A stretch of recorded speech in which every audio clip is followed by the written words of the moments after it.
Hello sa ating lahat dyan. Ito, magigisa na po tayo ng mga ingredients pa na menudo. Yung una po niyong gawin guys, lalagay niyo po yung butter. Ayan po, nag-melt na po siya. Next step po ay yung bawang. Ayan. Bawang.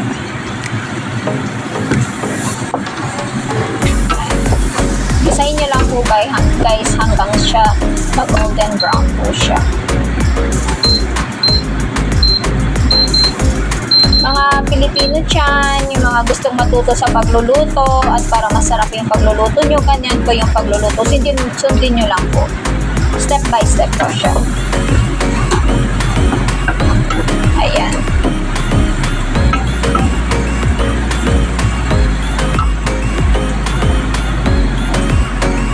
Ayan po yung next po naman natin gagawin is lalagay po natin yung sibuyas.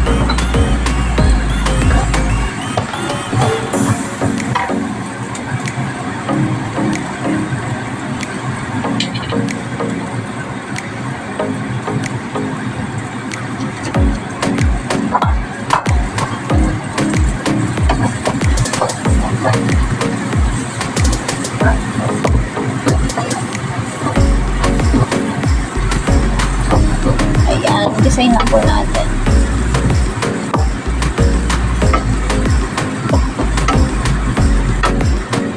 Sa mga nanonood po dyan, guys, paki-like and subscribe naman po ng YouTube channel ko po.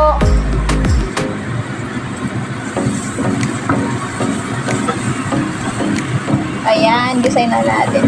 Lagi po kayong mag-subscribe po guys kasi para updated po kayo sa mga bagong recipe natin, bagong muna na mga lulutuin natin, mga Philippine food po.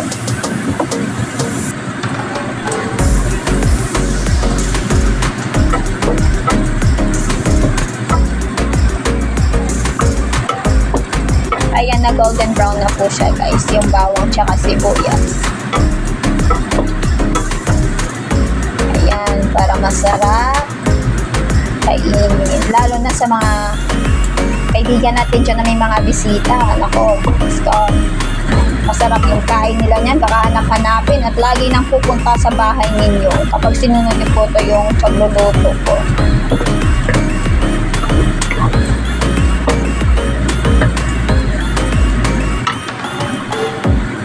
Ayan, antayin lang po natin guys.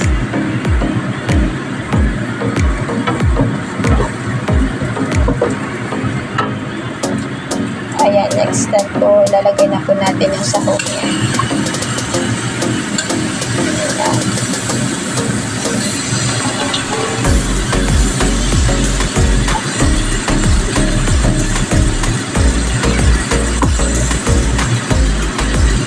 Ayan. Mas masarap talaga guys kapag naka-marinate kasi mas malasa, saka masarap. Alay ko siya, hindi niyo po na marinate po. Parang kumakain lang po kayo ng baboy na walang lasa.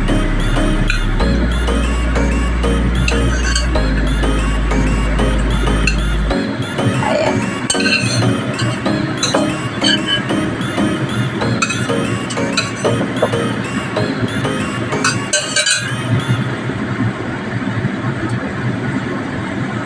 Tapos, i-mix lang po natin guys.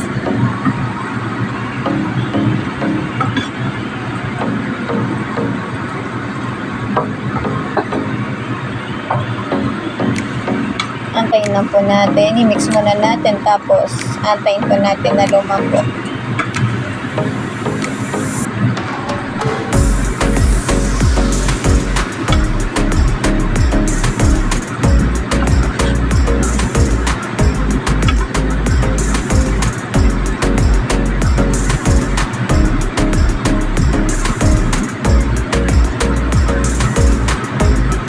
Sa mga gusto po dyan na magluto ng mga Filipino food po, mag-comments lang po kayo guys para lulutuin po natin. Walang problema po yan. Gusto po namin ay makatulong din po kung paano magluto ng mga gusto nyo, mga